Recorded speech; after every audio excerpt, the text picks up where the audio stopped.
Welcome to the Armchair Fantasy Football Podcast. Here are your hosts, DJ Marcotte and John Soroyce. Enjoy the show. Hey everyone, welcome back to the Armchair Fantasy Football Podcast, the working class podcast. You are listening to the Blue Collar Ballers, and you can find all our content on Spotify, Apple Podcasts, Stitcher, Podbean, YouTube, Twitch, and on Instagram. We are live on Instagram as we speak.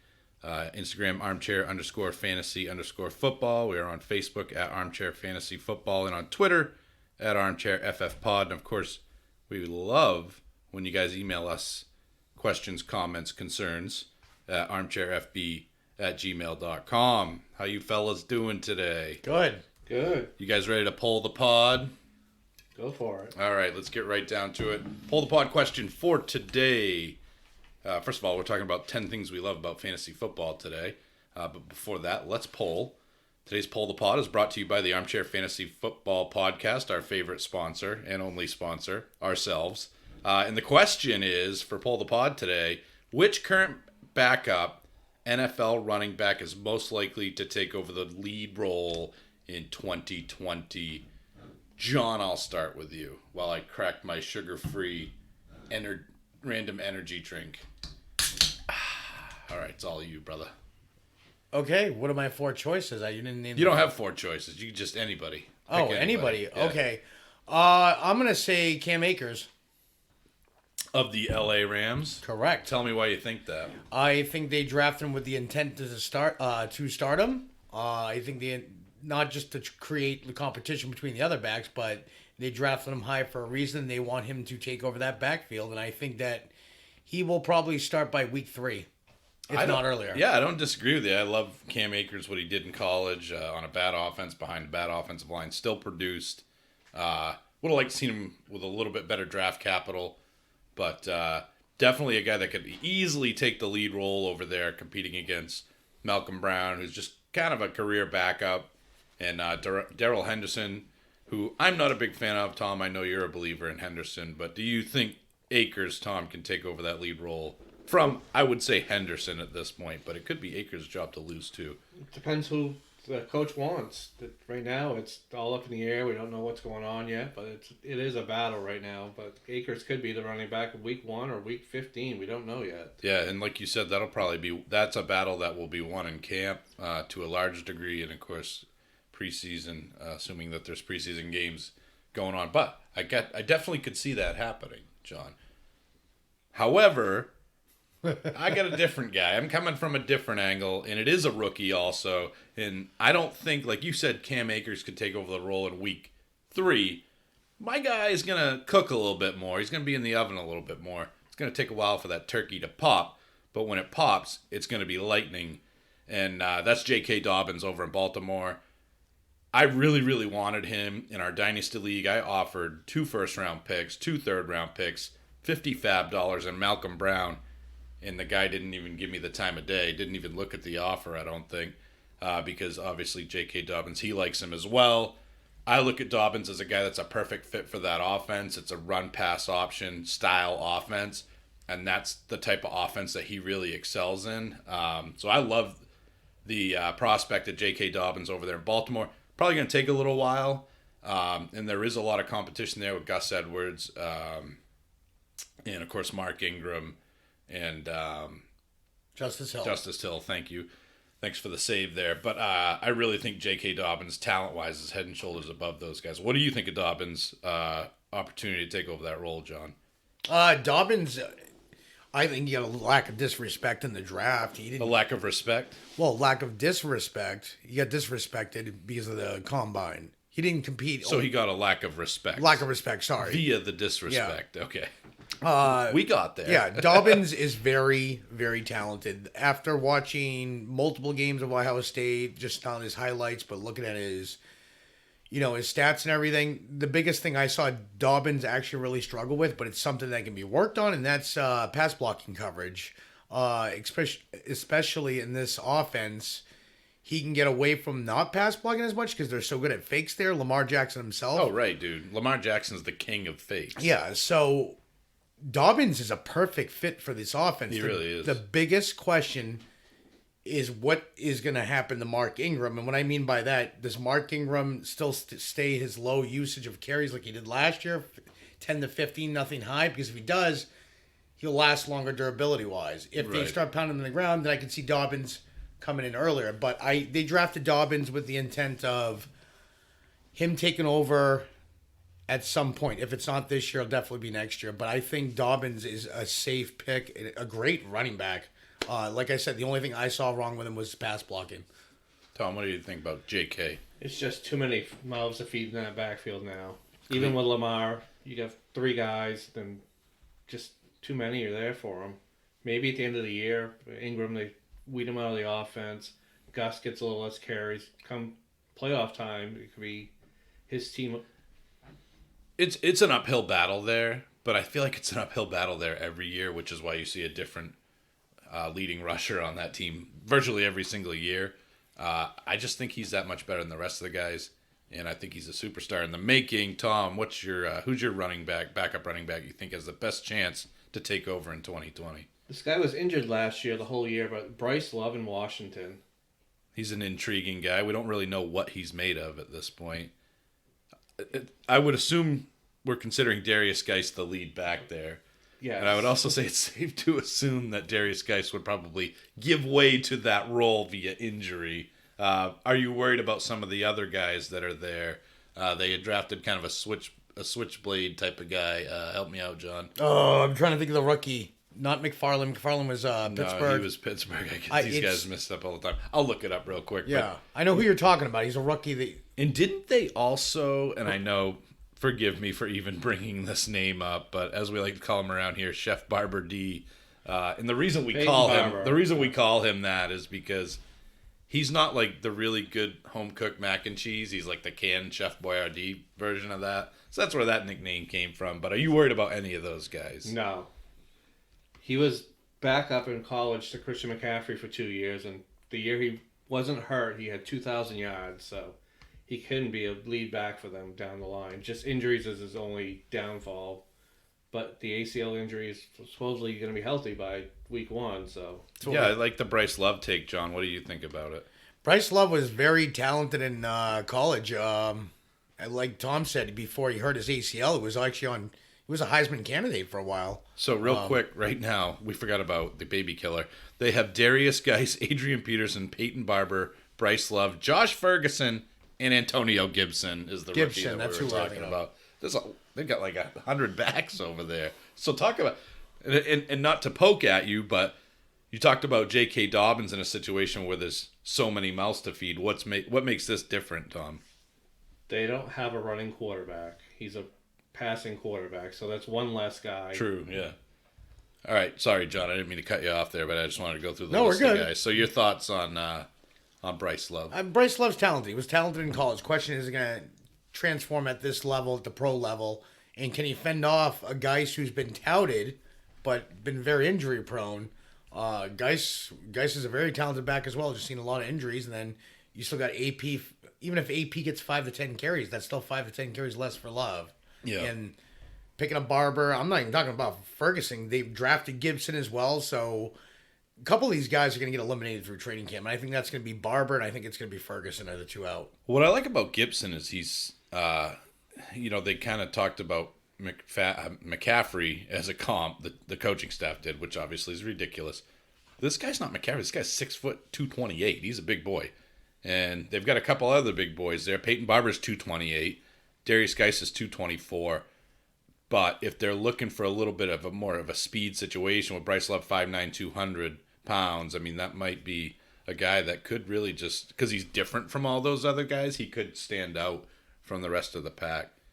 So interesting on Bryce Love. I actually like that. And those are the guys, honestly, like I'm glad Thom brought him up, because those are the guys that you can get for free in a draft, or basically pick them up on the waiver wire, and they could be league winners for you. And as crazy as that sounds, Bryce Love, well, that's what you have. Those are the guys that win you leagues. Picking DeAndre Hopkins in the first round, everybody's doing that. You know what I mean? Those are the guys that really put you over the top. So that's Pull the Pod. You guys tell us what you think. Feel free to participate in our Twitter poll as well as join the conversation on Facebook and Twitter. So before we get down to the real business of the 10 things we love about fantasy football, let's get into today's top 5 headlines brought to you by myself, DJ Marcotte. And by the way, if I didn't mention it earlier, I'm here with John Sorois and Thom Martell. So let's talk news. Top 5 headlines for today. In no particular order, number 5, Bruce Arians said 12 personnel will be the Bucs' base offense. And by the way, in case you were wondering, 12 personnel features 2 tight ends and 1 running back on the field. Thom and I kind of chatted about this real quick. He thinks this benefits O.J. Howard more. And while I do think it definitely benefits O.J. Howard, I think it benefits Rob Gronkowski as well. He's not going to have to be out there on every play. So I think 12 personnel being their base offense, you're going to probably see him out there on every 12 personnel play. So this actually makes me think he's going to be on the field more than I thought he would, John, prior to hearing this. I think this is good news for both of them. Thom brought up a point. Don't forget Cameron Brate. How do you think this is all going to play out? Out of all, Gronk's not a bad blocker, but that's... Sorry to steal your thunder. Yeah, we haven't seen him since he's come back. I mean, I'm not saying he can't play, but Cameron Brate's actually a pretty good blocker on the line. I could see a lot of Brate, Gronk, you know what I'm saying, formations. I could also see a lot of Brate, Howard formations, because I don't think Gronk's going to play every snap. No. I think he'll still be involved in red zone packages a lot. And let's say it's second and long. He's going to be used in certain packages. I think they're all going to get on the field, to be honest with you, with that kind of news. So you mentioned Cameron Brate. Like, what are your thoughts there? They're just going to play all 3. They're going to have to. Yep. Gronk can't play every snap. Brate gets hurt. And Howard's the key. He's such a phenomenal talent. And he's the upside. Well, Gronk has upside too, but Howard has, at this stage of his career, unlimited upside that he just can't seem to tap. And I also am concerned that it just feels like Bruce Arians has a personal problem with O.J. Howard. I don't know if you get the same vibe on that. I did last year. This year, I don't know, because it's harder to read. But they brought Gronk in, but they didn't trade him, so it makes it sound like they have something for him. Maybe this usage, this will get him on the field. Yeah. Do you think Arians is a roadblock, Thom, for O.J. Howard? not with Tom Brady in that backfield. If he wants him on the field, he'll be on the field. Absolutely. That's a great point. Yeah, I like this for both Howard and Gronk, and I'm really gaining steam on my Gronk love this offseason, and I'm afraid I might end up loving him too much. But if they can get O.J. Howard on the field and get some of these snaps, he can easily be a top 5 tight end, I think. And he's going, 12th round probably? He's going so late now. Yeah, I don't. In some cases, I could see him being undrafted. In a lot of cases, probably. All right, moving on to number 4. We kind of touched on this on the last show, thinking that this could have been a big deal. It wasn't a big deal. Henry Ruggs injures his thigh while moving furniture. The funniest part about this is what his father said. It's the most vague response or explanation that I think I could have ever expected. Ruggs' father said, quote, "He's pretty much okay. It was just like a little open wound on his leg, a little incision, like something had stuck him right there on his thigh a little bit." And then he furthers into the explanation here. He was trying to move a trailer or something, move furniture or something, move a trailer or something, and the trailer just pinned him against a car or a wall or something. So we don't... Furniture and a trailer are 2 significantly different things. Metal or possibly wood? And he doesn't know if he was pinned up against a car or a wall or something. I don't really know. The kid does all kinds of crazy stuff. That's not a quote, by the way. What are we to think of this? First thing that comes to my mind is Henry Ruggs' father. I'm talking to you right now. Keep that dude as far away from any manual labor as you possibly can. Because this dude is your meal ticket, bro. So find somebody else. Pay a mover, dude. Don't put Henry Ruggs on your moving jobs and your furniture or maybe car or maybe something or maybe trailer or whatever it might have been. Keep Ruggs far away from that. He's going to make you a lot of money down the line. You might want to spend a couple bucks on a moving company, right, John? Yeah. The good news is... about this news, we didn't hear anything medically happening at this, go to the hospital, any medical treatment. So that's Las Vegas made it seem like it was like, oh, we want to be caught, his personal space and his personal this. I thought, that. to be honest with you, I'm like, what did he do? He possibly injured his MCL, ACL, or meniscus, something big. And then you sent me the text later on that night, and I'm like, are you serious? Right, yeah. I'm like, that's it? Nothing to see here. Pretty much nothing. Is this the beginning of the end of Henry Ruggs, Thom? No. He's probably just showing off to his friends. Like, look what I can do. Pull the trailer by himself. Went too far and hit the car. Look what I can do. I love it. All right, moving on to number 3. The Athletics' Matt Barrows speculates that 49ers' Raheem Mostert, John, you're going to love this, could see a deal get done ahead of Kittle's. It seemed like the narrative was that he would get the deal ahead of Kittle's, and that's a big deal. Ahead of Kittle, sorry. And that's a big deal. I don't think that's a big deal. I think obviously he would get... Why do you think he would get the deal ahead of Kittle? Because it's like going to the store and buying a bag of chips. You're not doing your whole grocery shop. You just got to go for one thing. This is a small money contract for Raheem Mostert. It's not big money. You don't talk a lot when you're giving a guy a big money deal that he's just happy to get. The George Kittle deal's a much bigger situation. I will say, if they do give him the deal, that seems like they have a lot of faith in him.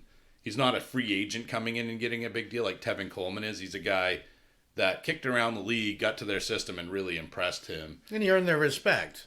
Right. So I think that speaks more volumes than the fact that he gets it ahead of Kittle. I'm more sold on him if they do invest in him long term. Thom, what do you think of that? The Kittle situation is going to be hard for them right now because he thinks he's a wide receiver. He wants to get paid more than the highest tight end. The Jimmy Graham thing. Several years ago, yeah. So should Kittle get paid, I guess, would be the question. Should he get paid more than Austin Hooper, who just set the new standard for tight end? Just by the way he's on the field. He's a better player. Absolutely. He's younger. So them giving Mostert a deal, is that an indication that he's their guy, or are you still expecting a committee type of situation? It's going to be a committee, but it's not going to be 5 guys like it was last year.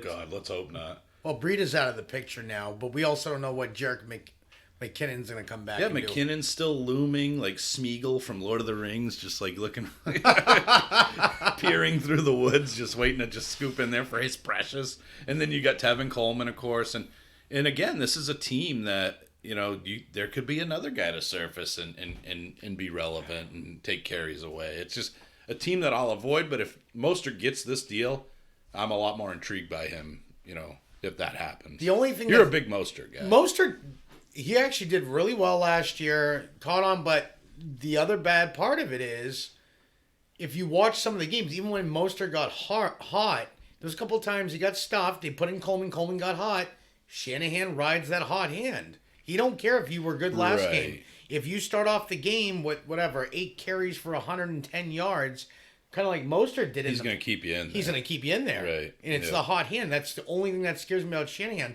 If you're going to draft a Mostert, you better draft Coleman. Yep. You better have the 2-headed monster and possibly the 3-headed monster.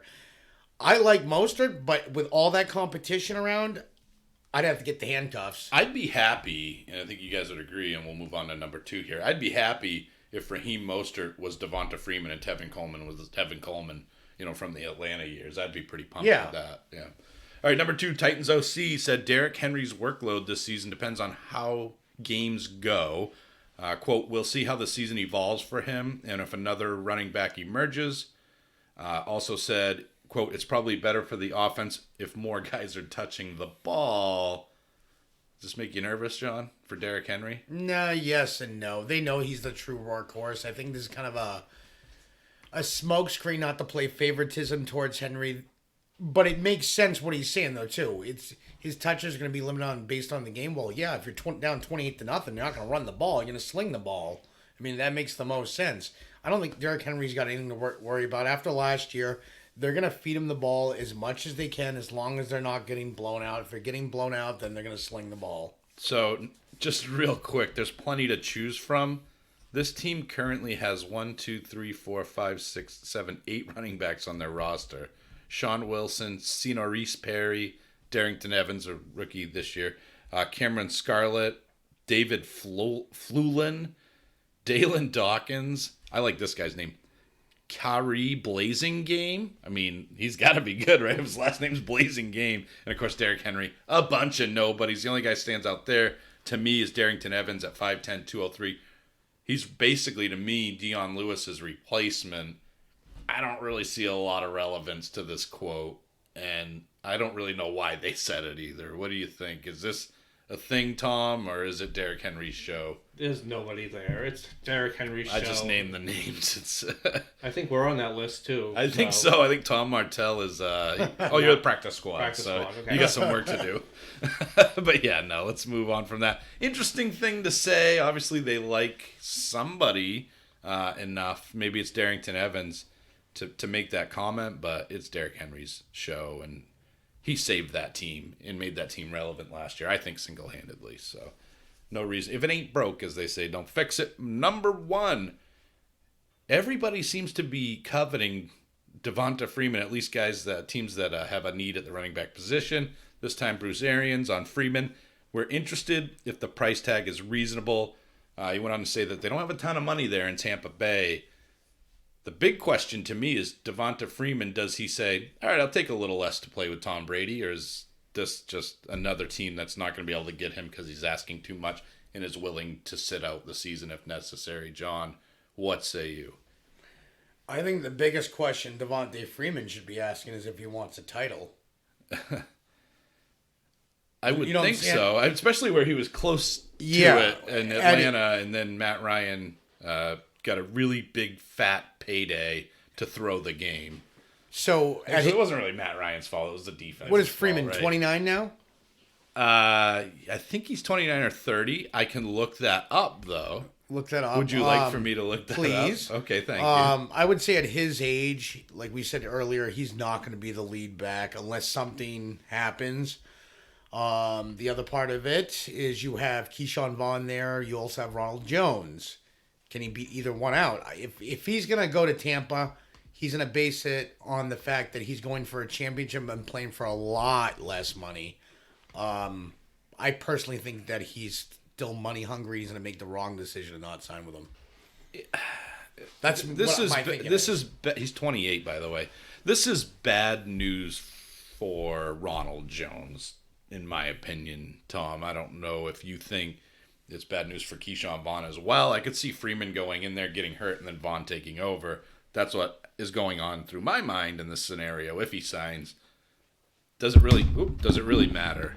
It's going to be like the Patriots offense. It's going to be the hot hand in that backfield. There's going to be 3 guys back there. Whoever Brady thinks is going to be played well, he's going to put him in there. Either Jones, Freeman, and the other guy. I can't think of his name. Jones, Freeman, and Vaughn? Keyshawn Vaughn, yeah. Yeah, it could definitely be a scenario like that. I'd like to see Devonta Freeman sign, and I'd like to see him rejuvenate his career. I'm sorry, I just gave my microphone the clothesline from hell, apparently. But the stunner. We're back. Everything's okay, I promise you. All right, so that's it for the top 5 headlines. Let's get down to the nitty-gritty. And today we're talking about, we were a little negative on the last show, John. Today we're going to be a little bit more positive. And we're going to talk about the 10 things that we love about fantasy football. We each kind of picked 3 things, and then there's one thing at the end that we all agree on, which isn't always easy. So we'll get that to the end. But we're going to start, and I'll start. And one of the things that I love the most about fantasy football, there's obviously the thrill of victory, the agony of defeat. And part of it is the process of getting to the defeat or the victory. And in a lot of cases, I'll sit there and I'll think that I'm done. And I know you've dealt with this before. And I'll give an example. Last year in our Dynasty League, I had Deshaun Watson and DeAndre Hopkins, the stack that we all love to talk about, on Saturday. It was a Saturday game. And those guys absolutely positively pooped the bed on me. And 20 points, I think. It got me like a combined 20 points, if even that, dude. I think Hopkins was like 7. I think Watson was like 10. I don't even think they got me. It was 20. It was like 20 or 21 because even that was low. And I text John, which is karma because he's done this in the past, and I'm like, I'm done. There's no freaking way I'm coming back from this. And coincidentally, I was facing John in the championship for the 2nd year in a row, if I'm not mistaken. And I'm like, this is over. This is bull crap. My freaking weekend's basically ruined before it even started, and in terms of fantasy football.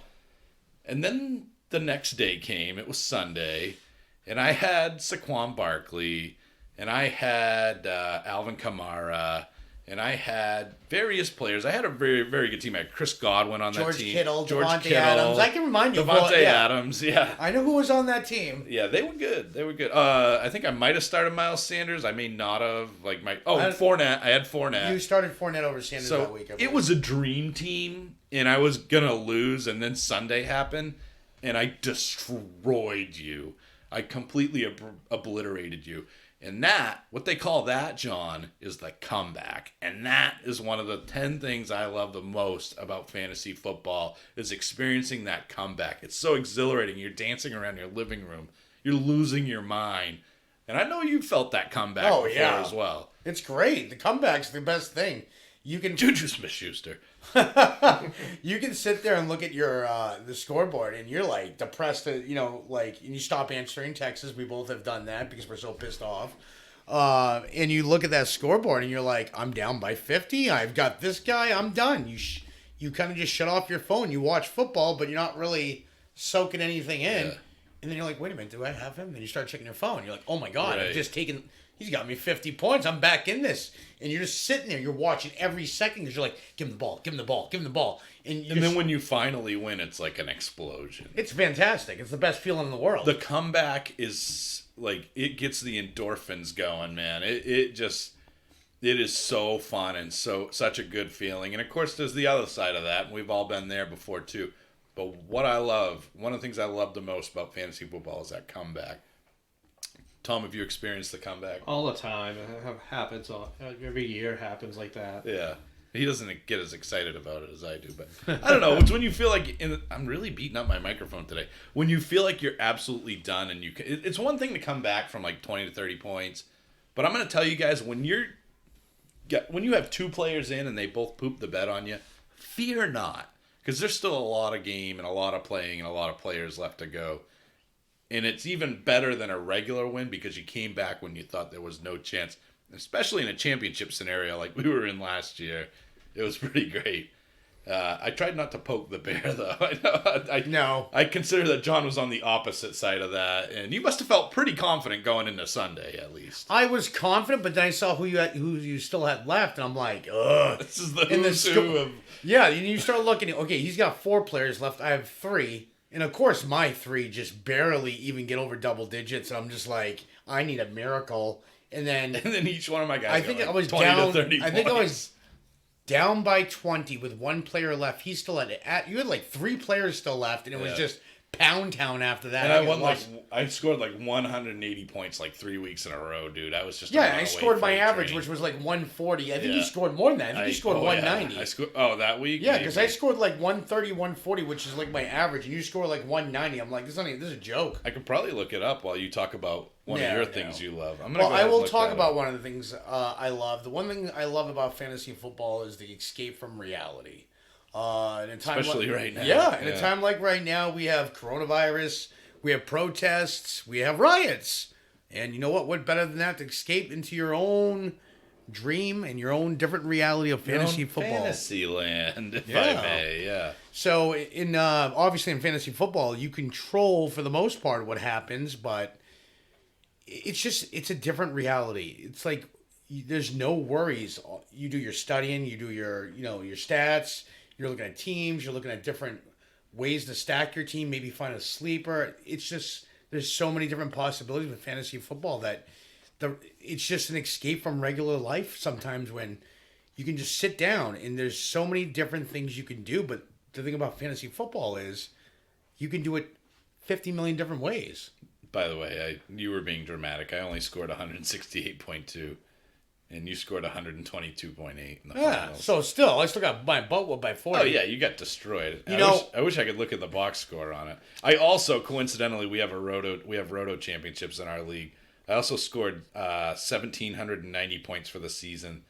You were second with 1,630. Yeah, isn't that... So just utter dominance. Yeah. But yet I have everybody in the league tell me that I have to beat you, but yet... I bet you that was a reality you were hoping you could escape last year. What, the Dynasty The loss? finals, yeah. I can't complain. Come on. 2 straight championships I made. I can't complain. But yeah, escape from reality, man. You like right now, dude, this fact that we sit here and do this, talk about fantasy football instead of all the bullcrap going on right now, man. I mean, I don't want to talk about that stuff. I want to depressing. escape from that stuff, and fantasy football allows me to do that. So yeah, cool. You got anything on Fantasyland? Only if you're playing well. If you're not putting the right guy in your lineup. Like I said, that's a reality you want to escape from. Yeah, but it's still the part of, you know what I'm saying? It's still escape from reality. Yes, if your season's tanking, but like the draft, yeah. like you have the highest hopes on the planet when you're doing that. We'll talk about that later. Tom, what do you got on your list? I have the internet. Okay, expand on that. I've been doing this for 26, 27 years, and back in the day, you had to write everything down. Get all your drafts had to be written down. Now you just put it in the computer. It does all the points for you. It really does, yeah. It's so much simpler now. The research is easier. I love that point. that is a good point. But, That's a perspective of somebody that's been doing it since day but one. not so much in his case, but one of our league members last year, Jake, had a stat correction. I don't know if it was last year or the year before. Yeah. So he's gone to bed. I won. He wakes up in the morning. I've lost because of a stat correction. Yes. That's the only bad thing about the internet is when they do the stat correction. But he lost by what, 1.5? I don't remember They what took it was. a tackle or a sack away from So the his other IDP. thing about that is we had a guy in our league, Claude, back when we started our league of record, didn't even have the internet. So he was in a league that was based on the internet, and he didn't have the internet. So he had to tell his buddy, John, like who to start for him every week and stuff like that. So you don't need the internet apparently, but it does help. It's a very big helpful tool in fantasy football, and everything is at your fingertips. Honestly, it's a beautiful thing. It is. Oh, I like that one. I like the take on that. The old guy take. I think we forget about technology and what it's given us. Well, too. especially him. I mean, I still write everything on paper. What are you talking about? he's literally been around since the Nixon administration. Might have been before that too. Oh, I'm not no, sure. I'm off by a year. Oh, okay. My bad. Yes, and he does write everything down on paper, which I love that. That's an OG right there. All right. Moving back to me, I guess. Tom kind of touched on it a little bit, but what do you use the internet for? I'm a stat guy. I love the stats and research aspect of fantasy football. I love sitting down and doing a breakdown for one of our shows, doing show prep and stuff like that. I'm fascinated by stats, especially the advanced metrics, WOPR and air yards and all those different advanced metrics. Yeah, I mean, I love to find new things, and they're always coming up with new advanced metrics that you can look up. ADOT, Racer, target share, stuff like that. Really gives us a level up on the competition, and that's what we try to pass on to you guys, especially with our own personal working class regular guy take on it. But the stat breakdown, the research, looking at the waiver wire, making sure I got the right guys claimed, looking at 3 weeks from now, who could be that guy, guy in Bryce Love in Washington that I might want to grab off the waiver wire. I love breaking down stats. I love finding little nuggets of gold out there in the internet that Tom had just talked about, and Player Profiler and Pro Football Reference and Fantasy Pros and all that stuff. I can pour through that information and give myself a leg up on the competition and have a lot of fun doing it.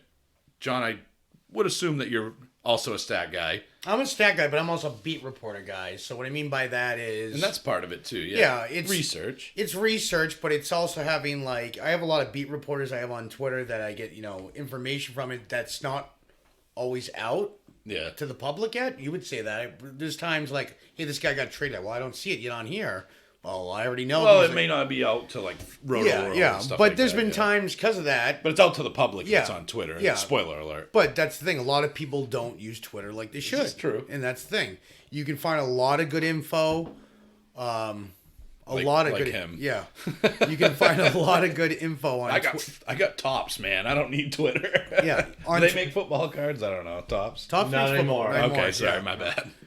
But anyway. there's a lot of information you get from beat writers. Let's say Joe Mixon is suited for the game, but decides in the last 20 minutes he ain't playing. It hasn't made it public news yet, but it's the beat reporters reported it, so to switch him out or whatever if you have his handcuff. Or Leonard Fournette gets suspended at 11:50.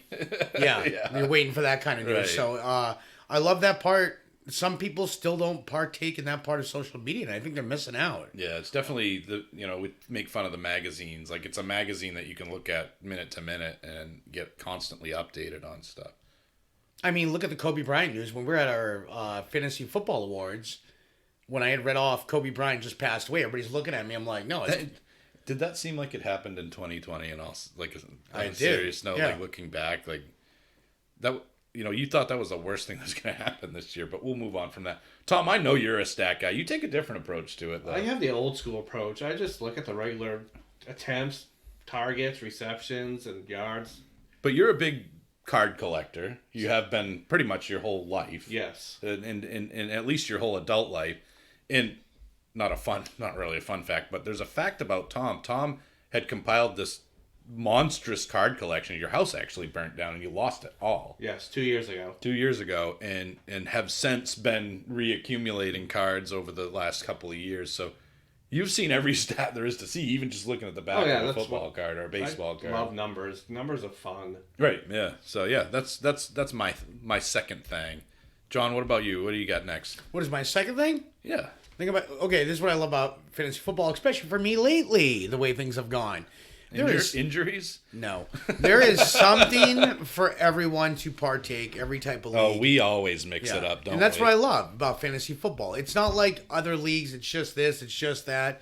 In our leagues, there is something for everyone. Yeah. So, for example, I did horrible last year in our league of record, our keeper league. Guess what? Guess who won the consultation round? 2 years in a row. Consolation. Sorry. Nobody consulted you. They consult you on here, but yeah. So, that's the thing about fantasy football. There's always something for the beginner, the advanced. It's how you make your league or how you set it up as a commissioner. There can be something for everything. We have, like I said, we have the...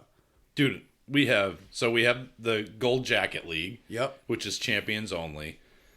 We have the fun league, which we had many, many years ago, and it's basically a friends and family league.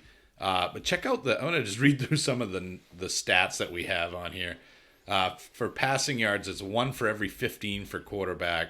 Passing touchdowns, 6. Passing first down, we get a point for first downs. It gets even crazier, though. Passes completed is 1/10 of a point. Rushing yards, it's for every 5 yards you get a point. Rushing first down, you get points for first downs.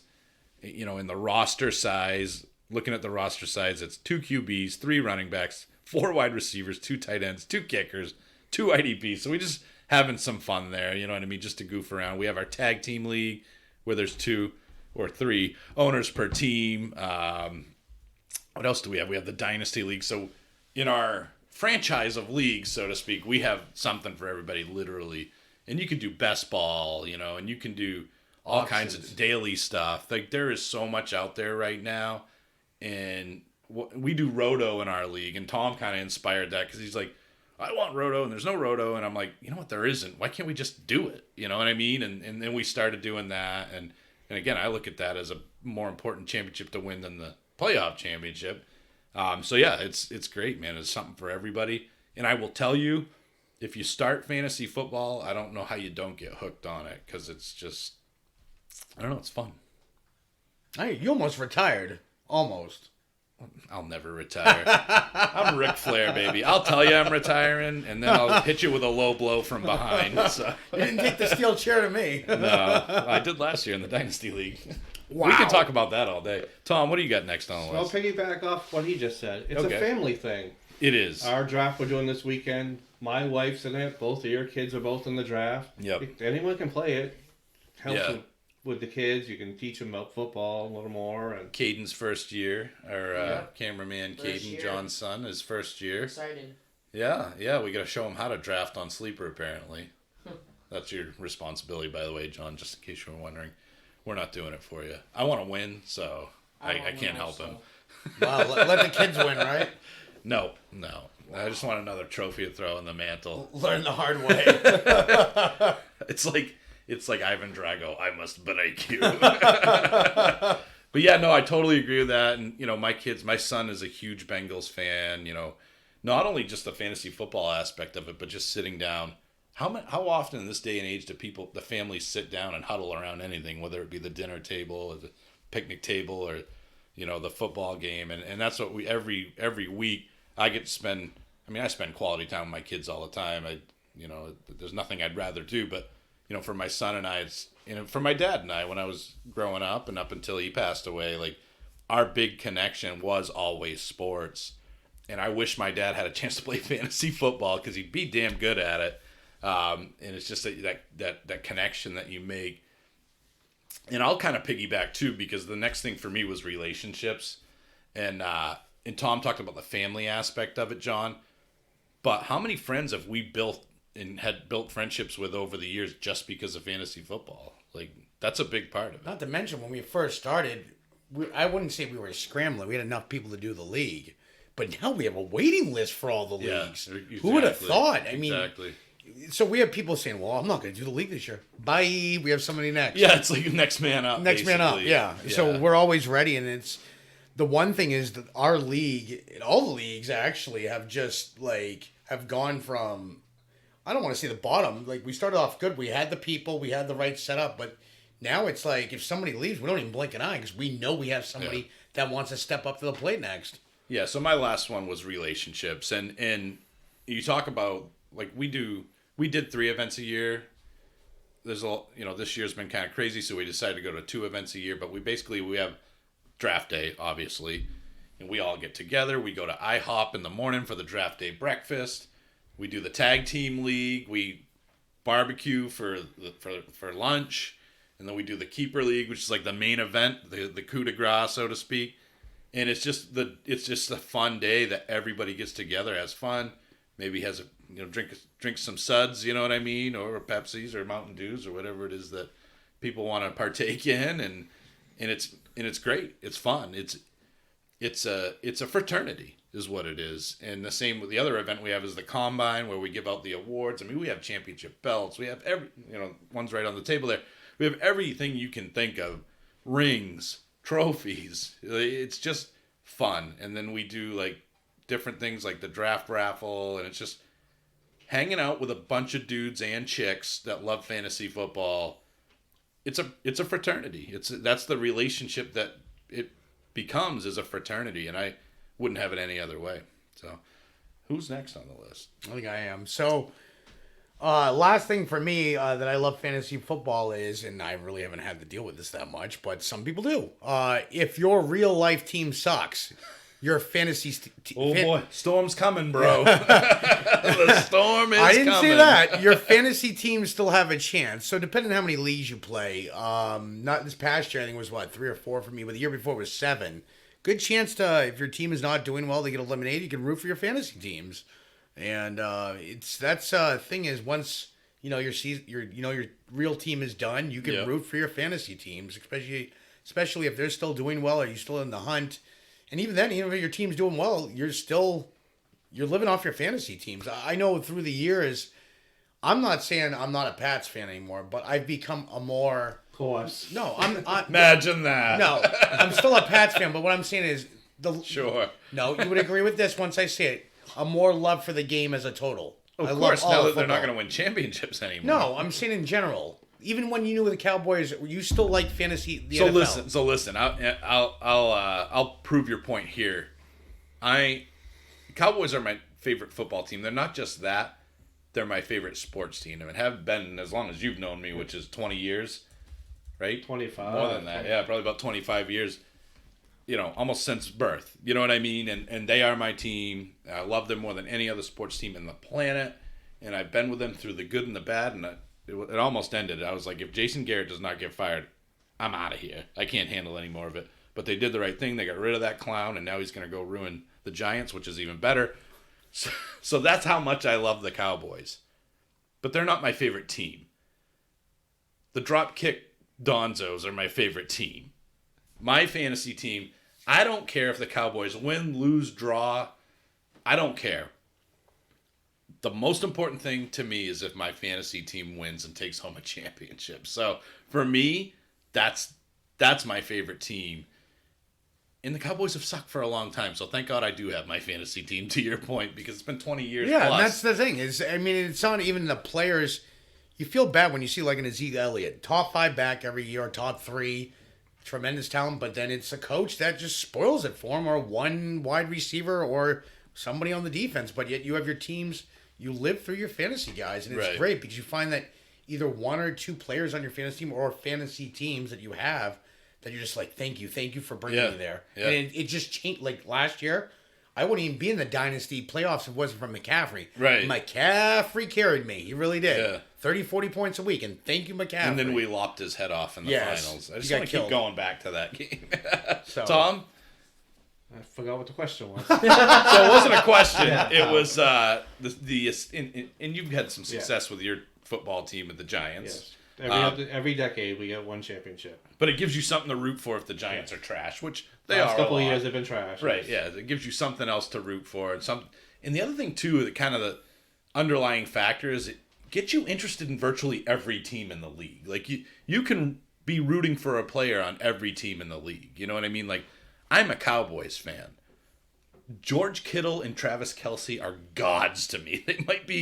They're probably, I would put them ahead of every single Dallas Cowboys player not named Ezekiel Elliott. I like them that much. So that's the other aspect of it, too. It gets you involved in the rest of the league and other teams. And you can root for other teams, too, because you're rooting for that one guy. But you're also rooting against him sometimes if he's on the other team in another league. Well, it's like you said, you like to hedge your investments. You don't want to have George Kittle on 3 different dynasties. I did, by the way. I did have him in 3 different leagues, and I said, okay, getting a little too close get a little on the nose here. So I traded him to you, actually, in a great deal. I got Hurts and some other stuff. I don't know. But it was a great deal. And now I don't have to worry about if George Kittle goes down, I'm sunk. We're getting off topic, though. Tom, what's your last one? Well, you just took my last one, so I have to switch it up. Oh, really? Well, you can think of something on the fly. That's why I told you guys to communicate. The mock draft. Okay. That's going to tie into the end result of what we all love, the last thing that we all love, but I'll let you start there, and we'll kind of go into that last Nowadays, you can do a mock draft any time of the day. You can go midnight, 4 o'clock in the morning. Tell me what you said earlier. You can do it when you go into the bathroom. When you're taking a dump, Taking a dump. Is actually 10 minutes, what you said. 10, 15 minutes, you can do a draft and clear your mind. Your dumps take 10, 15 minutes? I'm 47. They take longer than that. I'm in there a half hour, and very little of that is actual bodily functions. That's why I said 10, 15. Right. I'm in there 45. Right. Yeah, you're right. Like, you can go on John, unfortunately, we're trying to get him to stop, but he's a smoker, which, not here to judge, but John can go on a smoke break at work and do a mock draft, I can take a dump and do a mock draft. I can watch TV and do a mock. You can literally do it all the time. It's, again, at your fingertips. I love mock drafts. I wish I could keep... The only thing I don't like about mock drafts, though, is that you can't keep a lot of the teams, like... You'll do a draft and it's like, man, I wish I could keep this team. This is the best team of all time. And in reality, like 6 months later at the end of the football season, it might have been the most injury-prone team in the league. But that's the only downside to mock drafts, and you can mock draft all the time. Talking about mock drafts, there's also the real draft. And we all agreed on this one. The 10th thing, and number one thing that we love most about fantasy football, John, is draft day. We kind of touched on it earlier. What is draft day to you? Draft day is Christmas. It's like a second... Actually, I might actually take more enjoyment at draft day than I do at Christmas. Because, it's still number 2 to me. I mean, but it's a close number 2. Draft day is just exciting. You wake up, you know what day it is, you hope everything... You can't sleep the night before. I usually get like 4 hours sleep. Yeah. I just think about too much. Am I going to get this person in this round? What happens if this person jumps up and takes this person? It's going to mess up my draft. I just got a million things running through my head, and I've done that every year. I've gotten like barely any sleep at any draft, but I still come to every draft prepared. But I love drafting. It's just not even the mock drafts. It's just the regular draft. That's why I think... Yes, definitely the real draft. Yeah, I think we've spaced our drafts out enough that it's almost like, what's the word I want to use? Craving the, or curbing the crave or something like that. Curbing the crave. Or, you know what I'm saying? There's a word for it I'm trying to think of. I don't know what I don't know what I'm saying. Do you know what you're... Okay. I know what I want to say, but it's not coming out right, so... Okay, you're feeding a craving, maybe. I don't know. Maybe like a fix or something. Filling the need. Yeah. Getting your fix in. That's probably filling a better a void. Yeah. Okay. Yeah, no, and that's definitely you wait all year for that, especially for us. And you kind of mentioned, John, so we have 5 leagues, and I literally space them out so we do a draft every month just because I need that. It is like an addiction. I need that. I can't wait. And the closer you get to your big draft, you definitely have to have like supplemental drafts in order to fill the void. Yeah, and then you talk about fix. it after. You're like, wow, I didn't think Thom was going to take this guy in the second round. Oh, You're like, yeah, hopefully dude. it's not like this in the keeper. Oh, And you yeah. start like making your different adjustments. He's a good example because he'll reach like 5 rounds. And so will I, though. Like, if I Yeah. want a guy, I'm going to go get him. But yeah, no, draft day is great because it is fantasy football Christmas.